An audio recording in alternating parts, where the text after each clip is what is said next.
Well, good afternoon, everybody. I'm Mick Devine. So, excuse me. And we're going to talk a little bit about some research on fraud in not-for-profit organisations and some thoughts and ideas and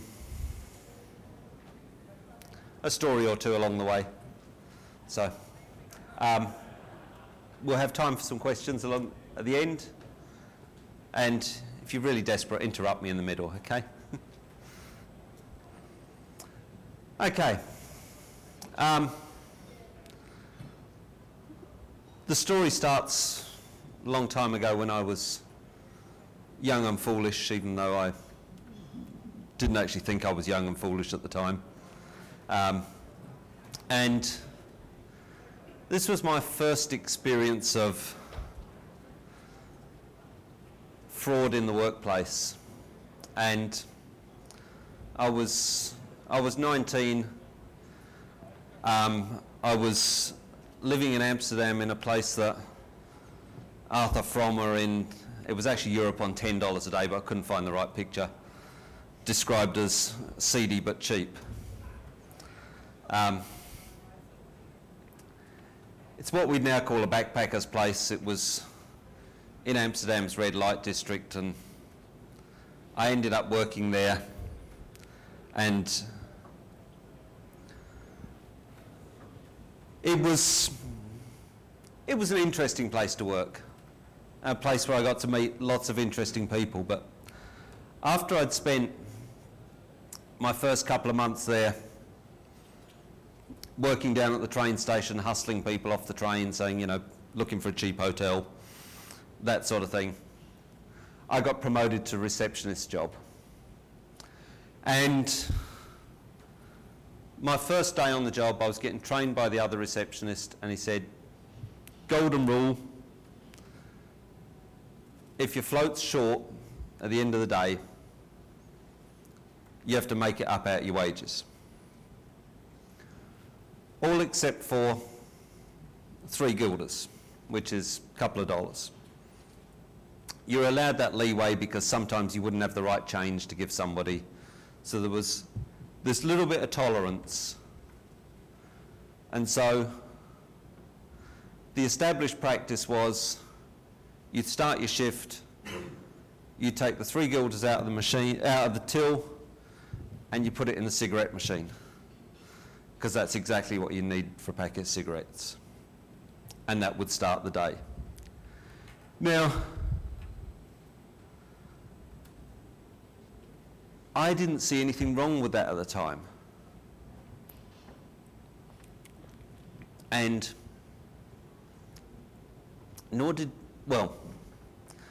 I say I didn't see anything wrong with it. It wasn't something that we would tell the manager that we were doing.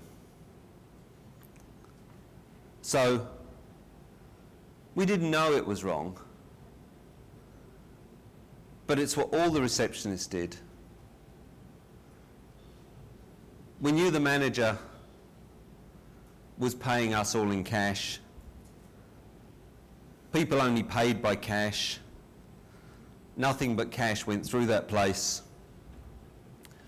So we were fairly sure plenty of that ended up in his pocket. So we thought that our packet of cigarettes every day was fairly trivial and quite justified. And I think the lesson I learned from that is that in that environment, I didn't question that. It's just the way things were done. And it was very easy to just fall into the way things were done. And it's only when you move out of that environment and you stop and you look back and you think, actually, that's not the way things should be done. And I think one of the important lessons I learnt there is that the culture of an organisation has a lot to do with what's acceptable and what's accepted and what's tolerated. And if the top of the organisation, the board, the management, aren't doing the right thing, then other people further down the organisation will find it very easy to justify themselves not doing the right thing. Now, every now and again, you'll see headlines in the paper about some sort of fraud in different organisations. And I mean, I picked out some big ones there, but they're not all that big, and most of them, in fact, are much smaller. There's an accounting firm, BDO, that do a survey every couple of years of fraud in not-for-profit organisations, and it's a fascinating report to read on what happens in different organisations and the types of fraud that are committed and who by. And one of their headline findings from the last one was that 15% of their respondents had had one or more fraud incidents in their organisation that year. This is the 2010 survey. In 2008 it was 16%. 2006 it was 19%. So possibly there's a decline there, but generally 1 in 6 of their respondents had had some discovered fraud.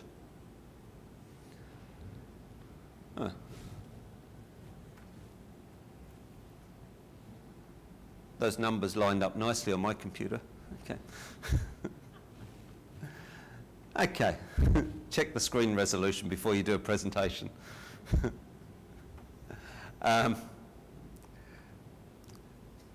So, in association with that, there's a couple of other statistics in there that I thought were quite fascinating. 89% saw fraud as being a problem in the not-for-profit sector. Only 14% saw it as being a problem in their own organisation, which seemed to me quite a disconnect in that we can see it's a problem in the sector, but not us. It doesn't happen to us. Apart from the 1% who are in total denial, because 14% see it as a problem in their organisation, but 15% actually have a problem. So,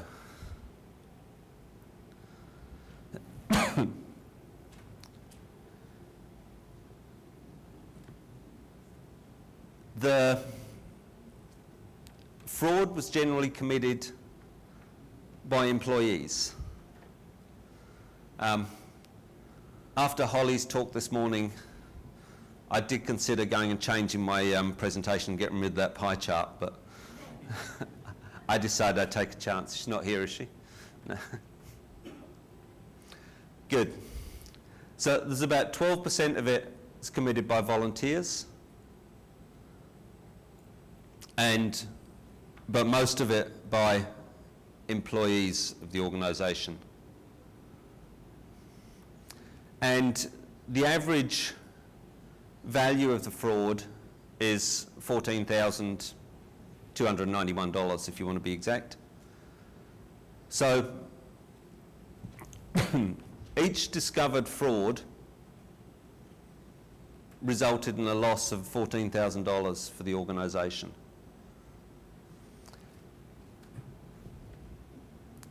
The smaller organisations, those with an annual turnover less than $500,000, the average was just under 10,000. The ones over $500,000, the average jumped up to 28,000. So, which sort of makes sense. You know, if you've got more money floating around, there's more to take. But I think it also brings home the impact that that can have. If you've got a turnover of $500,000, $1 million, $2 million, and you lose 28,000, you can probably survive it. But if your annual turnover is 100,000 or 200,000 and you lose 10, it can have a significant impact on your viability.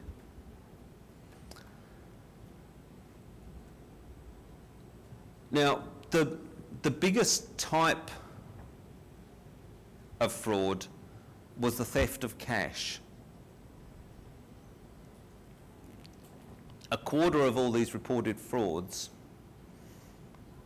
involved people taking cash. So I think the obvious lesson from that one is if we minimise the amount of cash that we've got floating around, that's going to minimise the opportunities for fraud. The other interesting statistic there was that at the time the frauds were discovered, on average they'd been going on for 10 months. It wasn't, or it was very rare for somebody to just take 10 grand as one lump. It was generally something that had been happening consistently over a long period of time. $100 here, $1,000 there.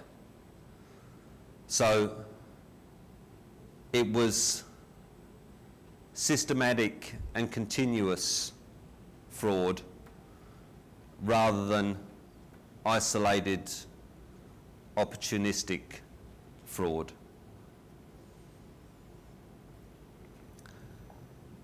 One of the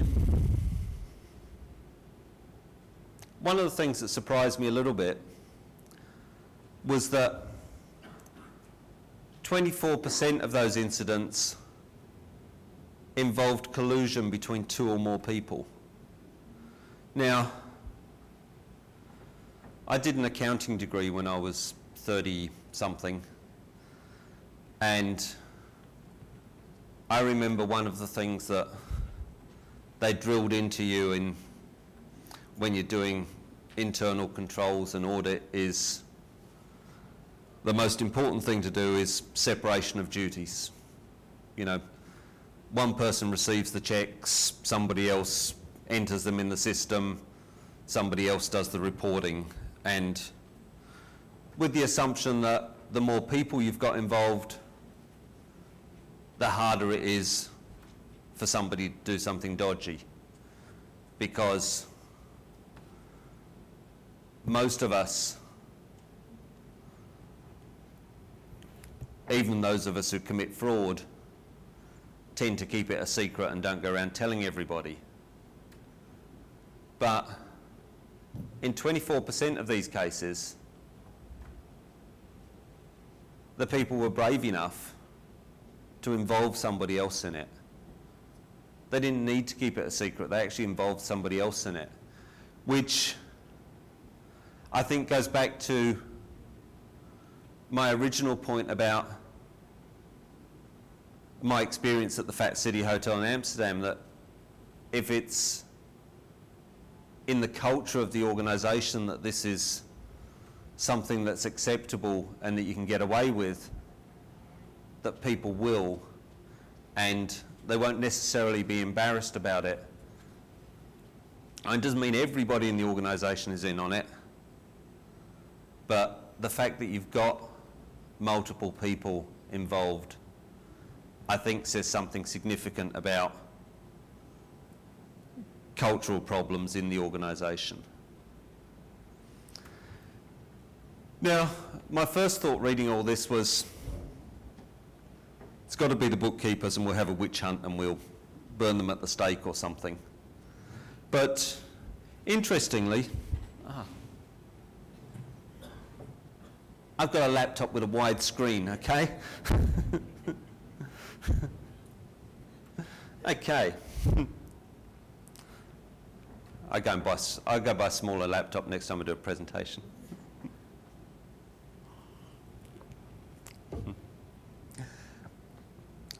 Only 2% of these frauds reported in 2010 were actually committed by finance staff, which did surprise me. Over 40% were committed by staff outside the administration finance department. Chief executives got in on I think it was 5 or 6%, which was down from 10% 2 years earlier. Board members got in for a couple of percent, which again I think points to problems often starting at the top of the organisation. So on this occasion I think we have to declare the finance staff reasonably innocent. And I see the finance staff as a key part of both the prevention and the detection of fraud. And I think one of the problems that I come across again and again when I talk to not-for-profit organisations, and I mostly talk to finance staff when I talk to not-for-profit organisations, is that often they're not qualified in finance. Sometimes they are, but quite often they've been in some other role. There's a vacancy come up in finance because the finance person's left and they need to put somebody in there quickly. You can count. You'll do as the finance person. And they get a limited amount of training and they get limited ongoing support and training. And so I think often they don't necessarily have the skills or the training to identify fraud that's committed by other people. And I've been talking to the Institute of Certified Bookkeepers because I deal with them on other issues. And what I would really like to see is not-for-profit finance staff being encouraged to join organisations like that can provide them with ongoing education, training, support, and develop those skills, because I think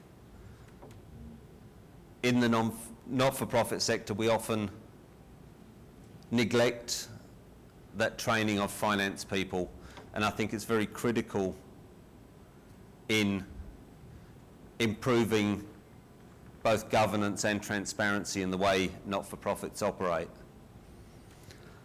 So, what do? We can't have somebody sitting looking over your shoulder all the time, because it doesn't work. And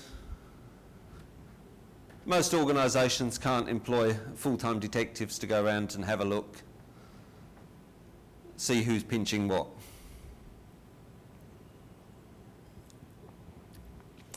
One document that CPA Australia published just a few weeks ago, Internal Controls for Not-for-Profit Organisations, is something that I would strongly recommend everybody reads. Well, okay, everybody who's a CEO or board member of a not-for-profit organisation, everybody who's in finance in a not-for-profit organisation. It's a really good paper that outlines a lot of those principles, control mechanisms, that it's all about making it difficult for people to commit fraud, and if they do commit fraud, making it easy to detect that. And I think so I think there's three things there in the whole strategy of how do you prevent fraud in an organisation. One is the cultural thing, that it starts from the top, that we do everything the right way in this organisation. Two is you have the procedures in place so that it is difficult for people to commit fraud. And three, you have procedures so that if somebody does do something wrong, you detect it quickly and easily, so that it doesn't go on for 10 months continuously, but you detect it before then. So a lot of the stuff in that document is very much I was going to say the common sense stuff, but I'm not sure that that's the right expression. I think I say the common sense stuff because it's the stuff that I've been familiar with for years and years, but I think we use that term with anything that we're familiar with, and to somebody else who's not familiar with it, it's not necessarily the common sense stuff. But, excuse me, it does come down to that separation of roles, that you do, the stuff about having two people signing the checks, and the stuff about having one person reporting, one person doing. But obviously that gets difficult the smaller the organisation is. Things that you can do in a $1 million organisation are a lot harder to do in a small organisation where you've got half a dozen volunteers. And sometimes you do have to make compromises, but I still think there are reporting processes that you can put in place. One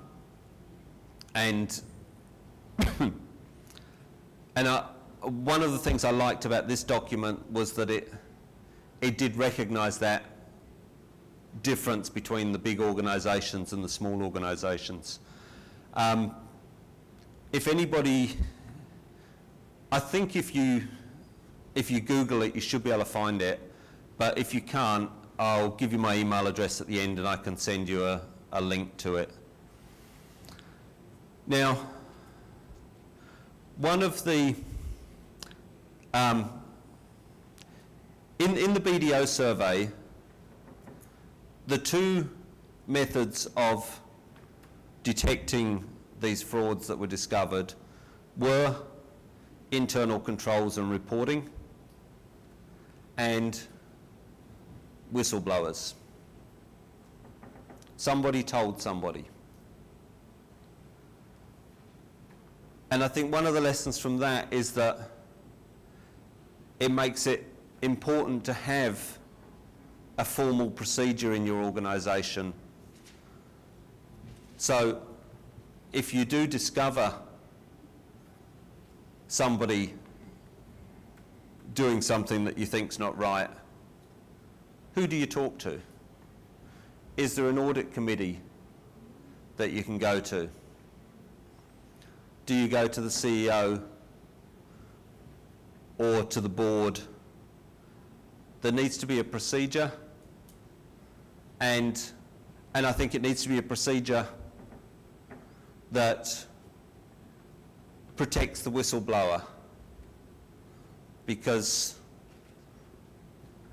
all too often people are afraid to report misconduct because of the potential effect it will have on their own relationships within the organisation and their careers. And I think it's important within organisations to have policies that make it clear that reporting misconduct is something that should happen, because it's not something that should be tolerated in the organisation. So I think those sort of policies are something that every organisation needs to develop. So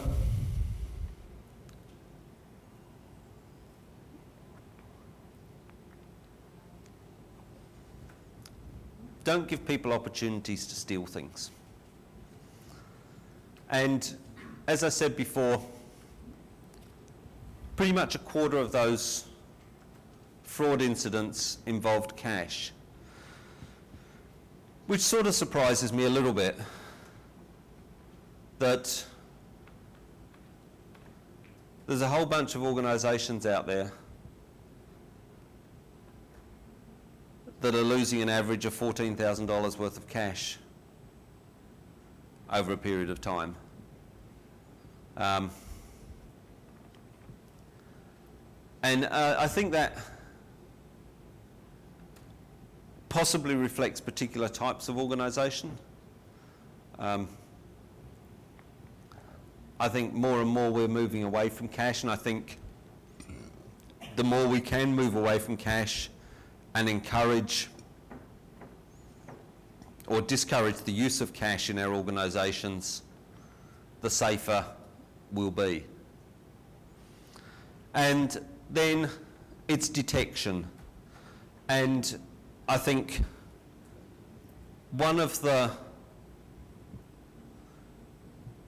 key detection devices is good financial reporting, and particularly budget reporting and reporting on budget variances.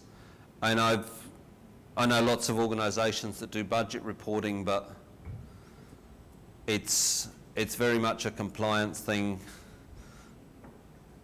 The board wants a report, the finance people provide it for them, they don't look at it, the board look at it, they don't really understand it, or the budget's prepared for a grant provider, they don't really care as long as the numbers add up and they've spent, or it looks like they've spent what they're supposed to spend.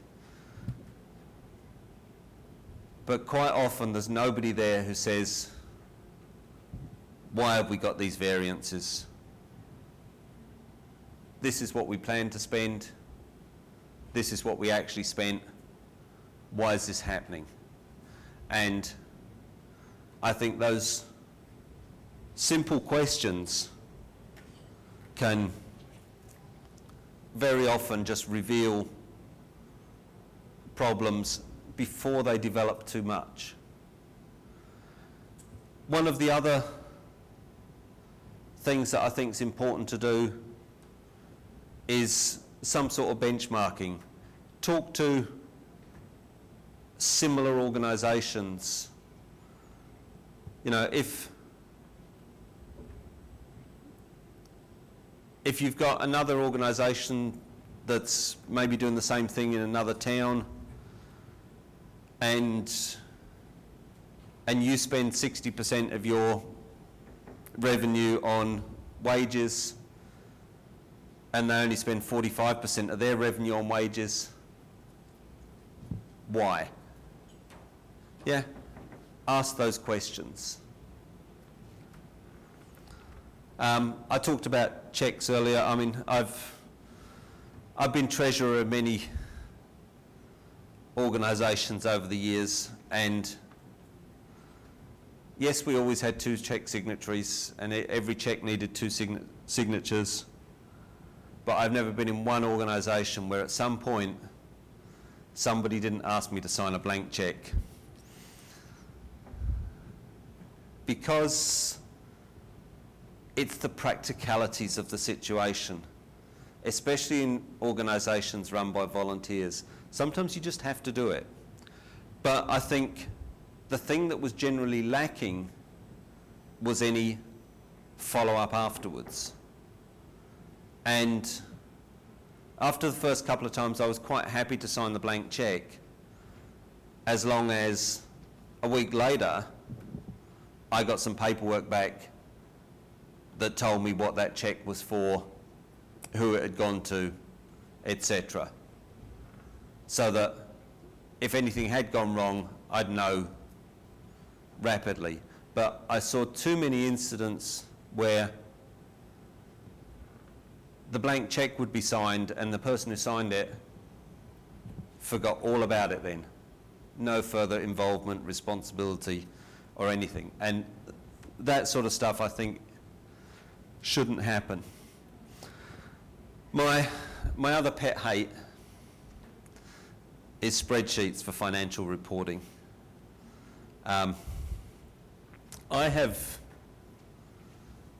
I've had lots of fun with spreadsheets over the years, and I've built big, huge spreadsheets, linked to other big, huge spreadsheets to do all sorts of complicated reports. But I wouldn't rely on them. I thought I was clever with my spreadsheets, but I still wouldn't rely on them. I think spreadsheets can be very easily made to look pretty, and I think that whole orderliness of a spreadsheet with its nice rows and columns creates this illusion of accuracy, which isn't necessarily there. It's incredibly easy to make mistakes in a spreadsheet, and it's often incredibly hard to discover those mistakes. And it's easy to discover the mistake if you're expecting $1,000 in a particular cell and it comes up as 5 million. Yeah, it jumps out at you. The ones that used to scare me were when I was expecting $1,000 and it actually came up as 1,200, because I'd have no way of knowing without going through and going back through 6 levels of calculations to know that that number was right or wrong. And I know I was guilty many times of having a deadline to prepare a report, and my spreadsheet wasn't right. I knew what the right number should be. I just typed it in the report cell, thinking, I'll type it in there, I'll print it out, deliver the report, and I'll come back later and I'll fix it up. But I didn't go back later and fix it up, so next month that line had the same number reported, and the next month, and about 4 months later, somebody would say, how come this expense has been the same month after month after month? And I think spreadsheets are dangerous because of those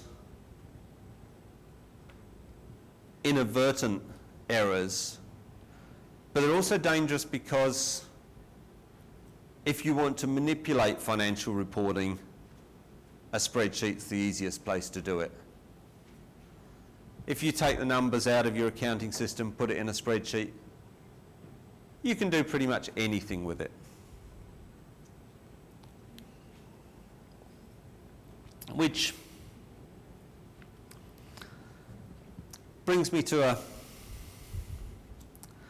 a job I had as a treasurer in a folk club I joined a few years ago, and I'd only been there a couple of weeks and I made the mistake of telling somebody I was an accountant. And he said, I've been the treasurer for 4 years and I've been waiting for 3 years to find another accountant. Would you like the job of treasurer? Okay, thanks. And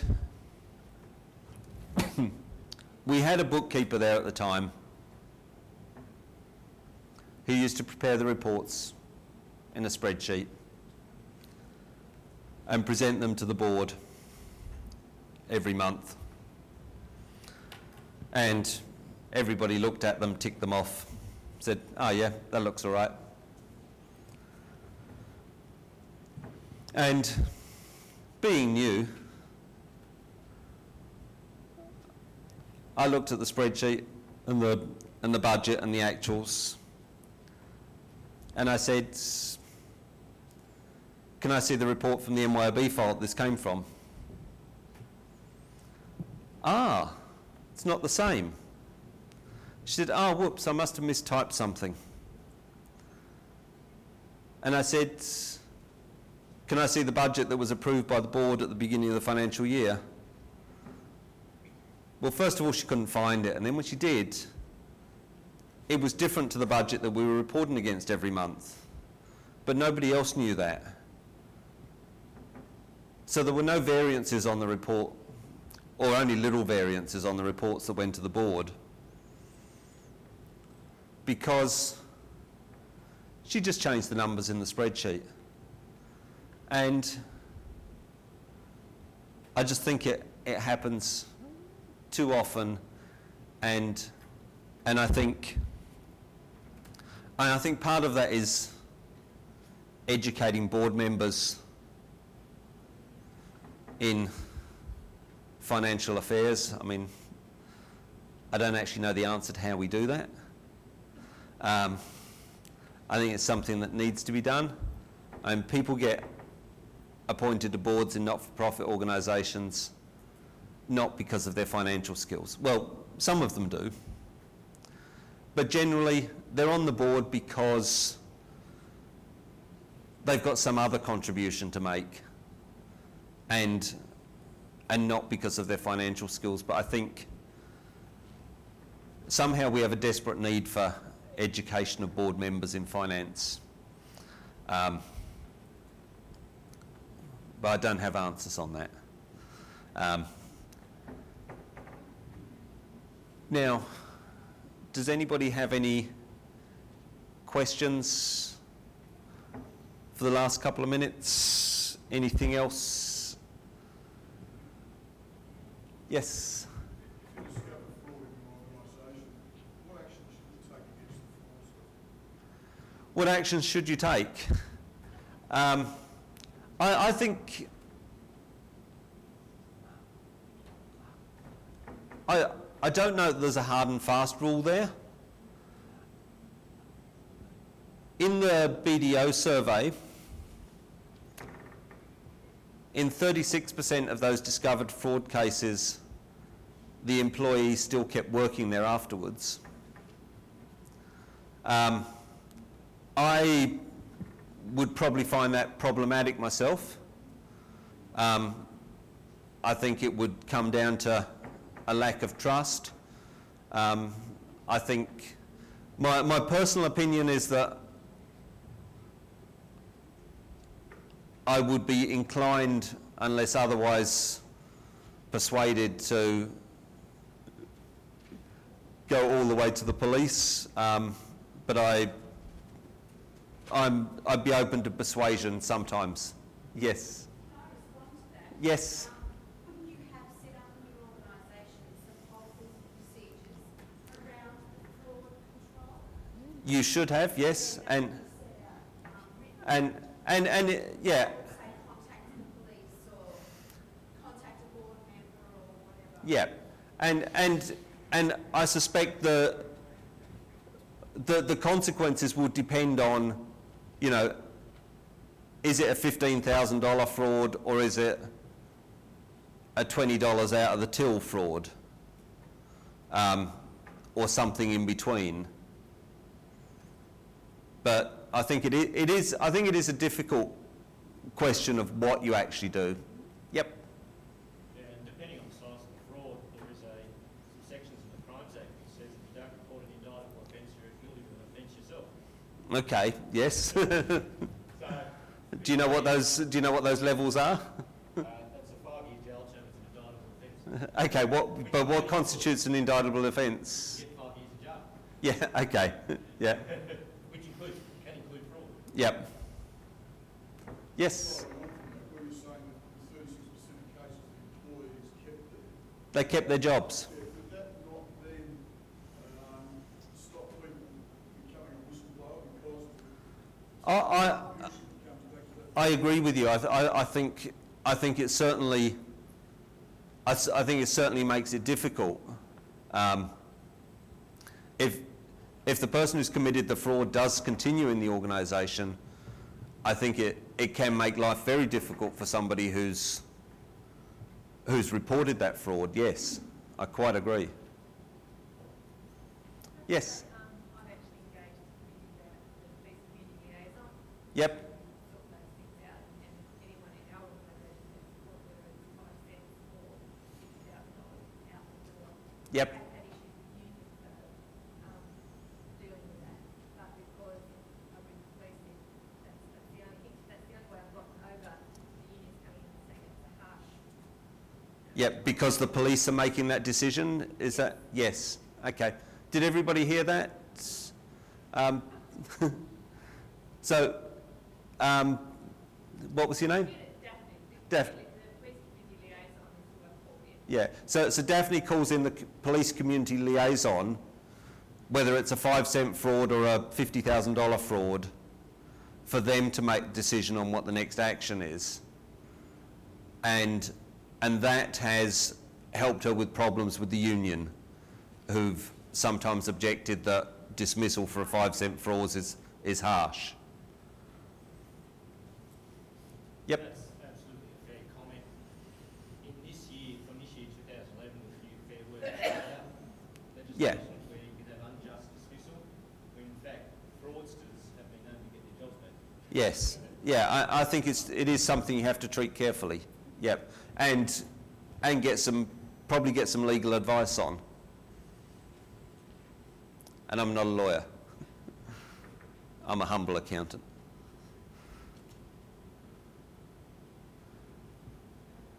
Yes.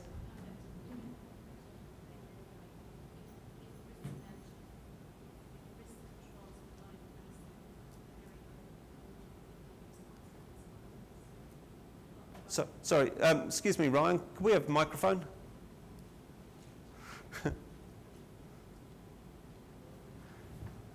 Just in front of you there.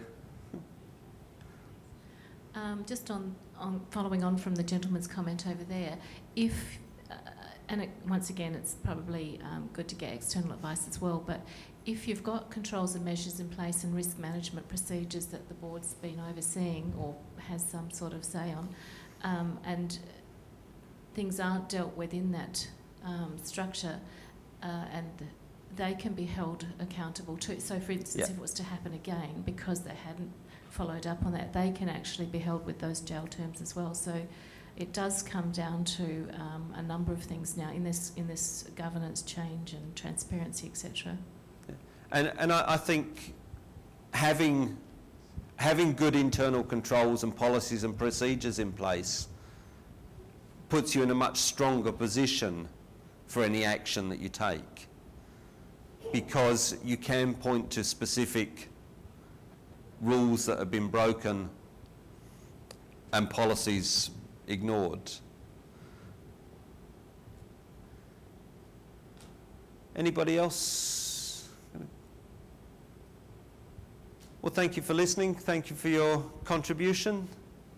And if anybody, I think I've got my, oops, hang on. Mick@calxa.com. If anybody is looking for links to either the CPA document or the BDO survey, shoot me an email and I'm happy to send you a link to it. Thank you very much.